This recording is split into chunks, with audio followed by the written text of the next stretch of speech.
On a quiet street in Detroit, something happened one night that no one could forget. A young boy, a feared biker, and a moment of impossible kindness.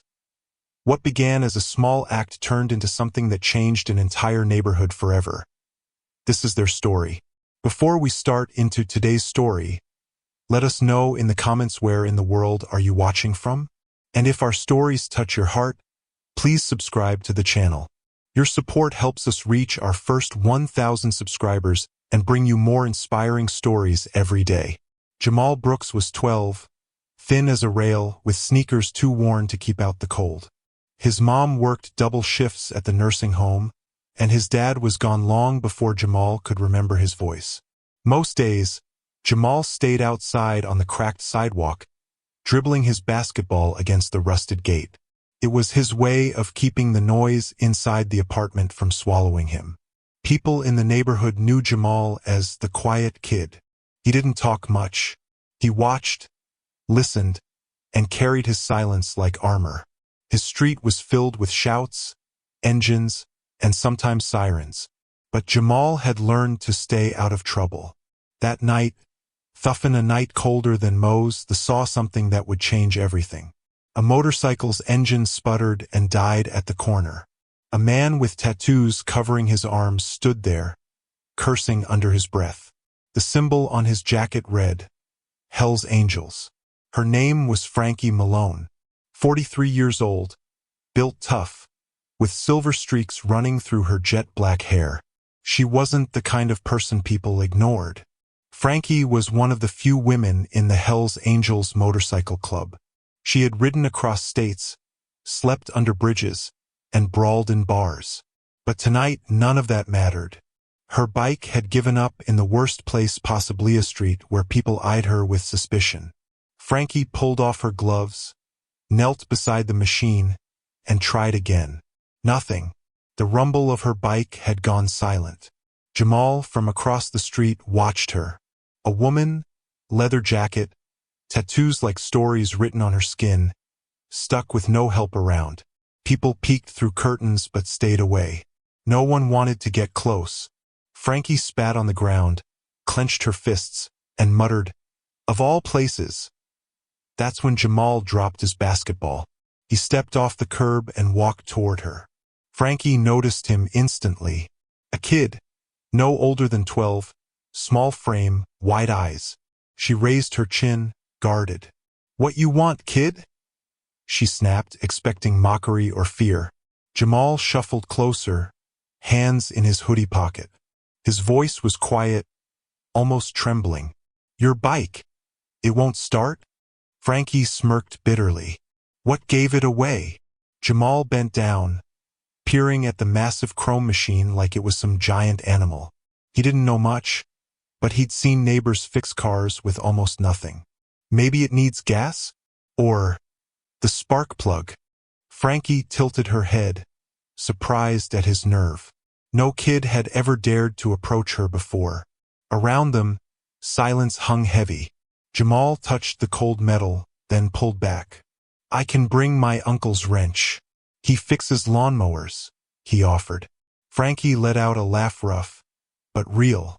"A lawnmower wrench for a Harley? Kid, you're crazy." Jamal didn't move. He just looked at her with steady eyes that said, "But I'll try anyway." The streetlight above them flickered, then went out completely, throwing half the block into shadow. Frankie sighed, lighting a cigarette with shaky hands. Jamal didn't like smoke, but he stayed. Frankie's boots scraped the pavement as she leaned against the bike. "What's a kid like you doing out here alone?" she asked. Jamal shrugged. "Mom's working. I wait for her. Safer outside." Frankie studied him, her eyes narrowing. She had grown up in rougher places than this. She knew what it meant when a kid trusted the cold street more than his own home. For the first time that night, Frankie softened. "All right, genius," she muttered. "Show me what this lawnmower wrench can do." Jamal grinned his first smile in hours and sprinted toward his building. Minutes later, he came back, clutching a rusty wrench too big for his hands. Frankie chuckled. "Well, damn, you're serious." Jamal crouched down, fumbling with bolts. She watched, cigarette smoke curling like ghosts above them. Something unexpected was happening. Jamal's small hands worked carefully. Frankie guided him, pointing at bolts, wires, and hoses. Loosen that. No, not too much. Yeah, there. The wrench slipped, clanging against the chrome. Jamal flinched but didn't stop. Frankie, who usually barked orders, found herself strangely patient with him.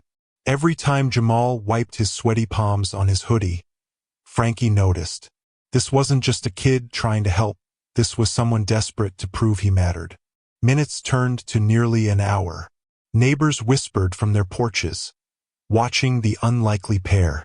Finally, Frankie swung her leg over the bike. Let's see if your magic worked, kid. She twisted the key. For a moment, silence. Then rumble. The engine coughed, sputtered, then roared alive like a beast awakened. Jamal's face lit up, pride glowing brighter than the broken streetlight. Frankie grinned, wide and honest. Well, I'll be damned. You fixed her. Jamal shook his head. We fixed her. It was small, but it was everything. The roar of the motorcycle echoed down the block, but it wasn't just the engine that startled the neighborhood, it was the sight. Curtains shifted, blinds bent open. People peered out, shocked to see Jamal, the quiet black kid from the corner, standing shoulder to shoulder with a Hell's Angel. Frankie revved the throttle once more, the sound shaking the cold night. Jamal's grin made him look taller, stronger. But not everyone smiled. Mrs. Campbell across the street whispered, Lord, that boy's lost his mind. Two men muttered by the bodega, that gang trouble, it's coming here now. Frankie killed the engine, stepped down and looked at Jamal. Kid, you got guts. She pulled a silver chain from her pocket, a pendant shaped like wings. This is for luck. Don't lose it. Jamal's fingers closed around the gift, his eyes wide. For the first time in months, he felt seen. As Frankie roared off into the night, Jamal Street held its breath. Something had changed. By morning, word had spread. The stories twisted faster than truth could catch up. Some said Jamal was joining a gang. Others said he was helping criminals. Kids at school pointed at him. Yo, Jamal's rolling with bikers now, one sneered. Jamal walked the halls, head low, fingers clenched around the pendant in his pocket. Teachers noticed the change, his quiet seemed heavier. At home, his mother, Denise, returned late from the nursing home, exhausted. She dropped her bag and asked, Why everybody asking me if you're in trouble? Jamal froze, unsure how to explain. Denise rubbed her temples. She had no time for gossip, but she saw the fear in her boy's eyes. Baby, just tell me, did you do something bad? Jamal shook his head, whispering, I just helped her. Denise frowned. Her? Jamal didn't answer. Outside, the block buzzed with unease. Jamal didn't know that Frankie Malone hadn't left for good. She was coming back, and not quietly. The next afternoon, long before the sun dipped low, the sound of motorcycles thundered into the street. Chrome, leather, engines like lions growling in unison. Heads turned. Doors locked. The block froze. Jamal stood at his window, heart racing. Frankie was at the front, helmet under her arm, walking like a storm with calm inside it. Behind her, 5 Hell's Angels parked their bikes in a crooked line, dominating the curb. Neighbors whispered in fear, some dialing phones. Police gonna be here any minute, one said. But Frankie wasn't here for trouble. She was here for Jamal. She walked straight to his building, boots echoing like drums. Jamal's chest tightened. He didn't know if he should hide or run. Denise met Frankie at the door, weary eyes sharp as knives. What do you want with my son? Frankie smiled, surprisingly soft. Your boy saved me, and I don't forget debts. Silence fell over the block. Nothing would be the same. Denise stepped outside, arms crossed, her nurse's scrubs still wrinkled from her shift. She wasn't intimidated by Frankie's tattoos or the row of bikers behind her. Years of raising Jamal alone had built a steel in her spine. "He's just a child," Denise said firmly. Frankie nodded. "Yeah, a child with more heart than most men I've met." Jamal slipped out the doorway, clutching the pendant around his neck. His eyes darted from his mother to Frankie. The bikers watched, their silence heavier than their engines. Denise looked Frankie over. "I don't know what game this is, but my boy doesn't need your world." Frankie exhaled smoke into the cold air. "This ain't about my world. It's about respect.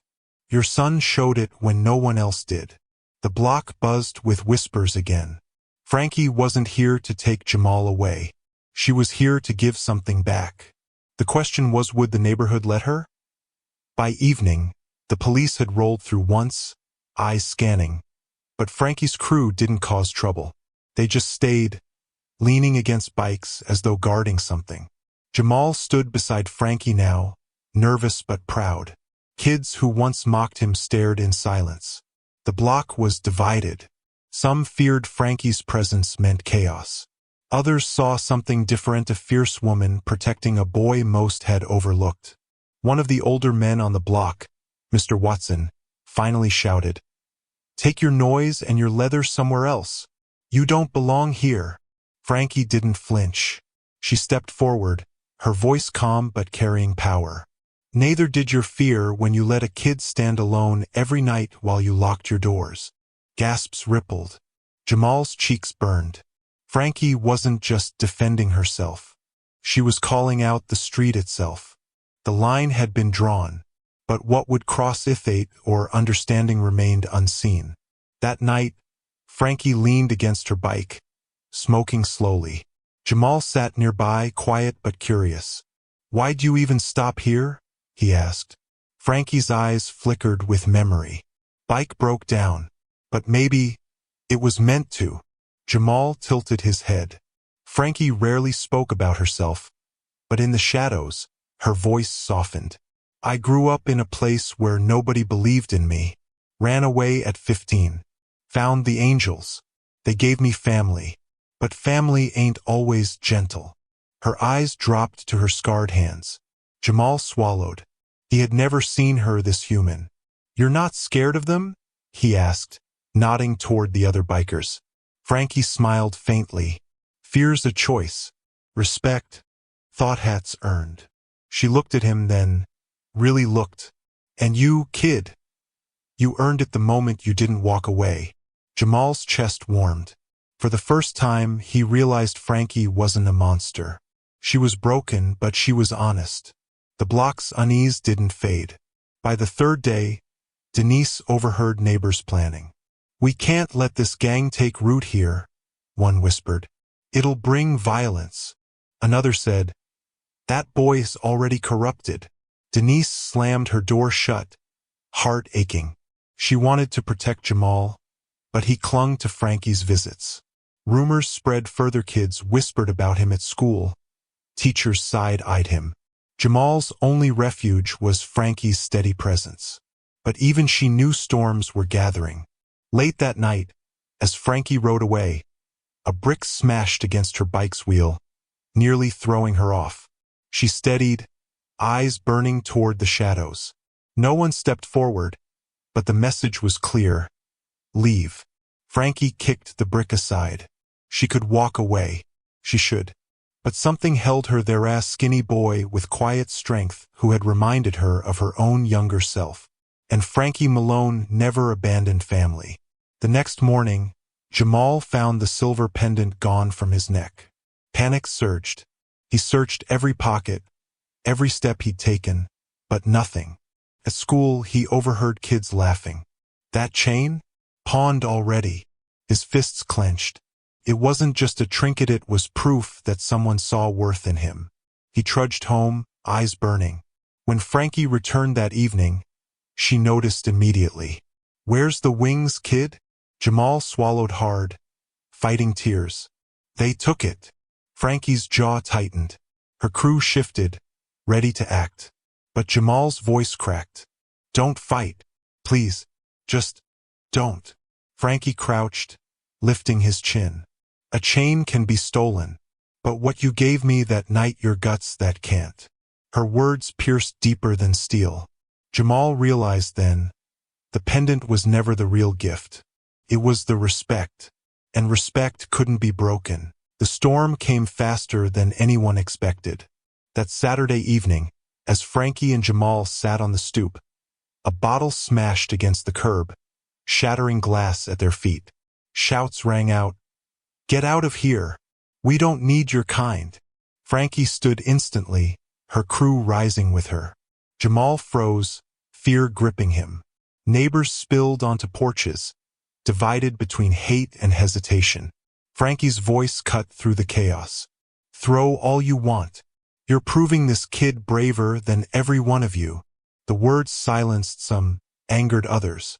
Denise rushed out, pulling Jamal behind her. Frankie clenched her fists, ready for more. But Jamal tugged her sleeve, whispering, "Don't fight." Frankie's jaw worked, rage burning, but she listened. The night ended with tension hanging like smoke. The block had thrown its first blow, but the battle for respect was far from over. Days later, Jamal walked home from school alone. A group of older boys cornered him. "Where's your biker girlfriend now?" one sneered. They shoved him, laughing. Jamal's lips split. He wanted to run, but something inside him held firm. He whispered, "She believes in me." The words made them pause, confused. Then footsteps, heavy, deliberate. Frankie's shadow stretched across the sidewalk. The boys scattered like birds. Frankie knelt, lifting Jamal's chin. "They'll test you, but don't you ever let them take your voice." Tears welled in Jamal's eyes, not from pain but from the weight of being defended. For once, that moment marked a shift. The block saw it too. This wasn't about gangs or colors anymore. It was about dignity. The following Sunday, the block held a meeting on the church steps. Voices clashed. "We can't let them stay. But that boy's different now." Frankie and her crew arrived, engines silenced. The pastor stepped forward, cautious. "Why are you here?" Frankie's voice trembled with rare vulnerability. "Because when my bike died, your boy saved me. He didn't see colors, patches, or fear. He saw a person. And if a child can see that, maybe you all can too." Gasps rippled. Jamal, standing small but firm beside her, raised his cracked hands. "I just helped. That's all." Silence followed. For once, the block listened. The crowd stood divided. Some arms crossed, lips pursed. Others softened, eyes wet. Finally, Mr. Watson, the loudest critic, spoke. "Kid, you really trust her?" Jamal nodded. "She trusted me first." His words struck deeper than sermons. Frankie exhaled slowly. One by one, shoulders dropped. Anger loosened. A woman whispered, "Maybe we judged wrong." The street wasn't healed in an instant, but a seed had been planted. And seeds grow even in cracked concrete. That evening, Frankie knelt beside Jamal. "Want a ride?" His eyes widened. Denise hesitated, then slowly nodded. For the first time, Jamal climbed onto the Harley, clutching the leather seat. Frankie revved the engine, the block watching. As they rolled down the street, neighbors stepped out, not in fear, but in awe. For a moment, Jamal felt free wind in his face, chains of doubt breaking. He wasn't invisible anymore. He was a kid who mattered. When they returned, Frankie handed Jamal a new pendant, wings carved from steel. "You lost the first, but you earned these." Jamal's eyes glistened. "Thank you." Frankie smiled. "No, kid. Thank you." The block was quiet, but something had shifted. Fear no longer ruled. Respect had taken root. Frankie would eventually ride on, but the mark she left, the lesson of dignity and courage, would remain. Jamal stood taller. His street would never see him the same. A child's small act had changed everything. Sometimes the smallest hands carry the heaviest truths. One boy, one act of kindness, turned suspicion into respect. And in the roar of an engine, a street discovered its heart again. Like this story? Hit like, subscribe, and press the bell icon for more.